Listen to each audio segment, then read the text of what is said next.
Hi ladies and gentlemen. Welcome to the show. Have you all guys went to food court?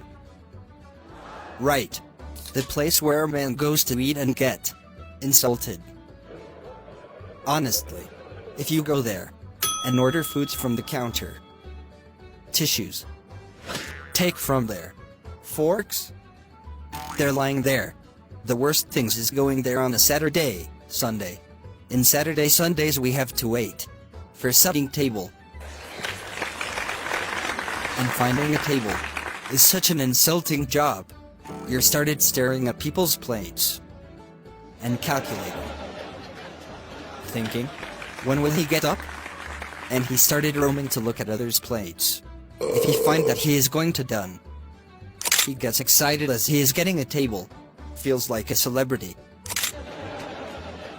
To avoid all such things, get your favorite food to your doorstep. Download the Ellocart app. Thanking you all.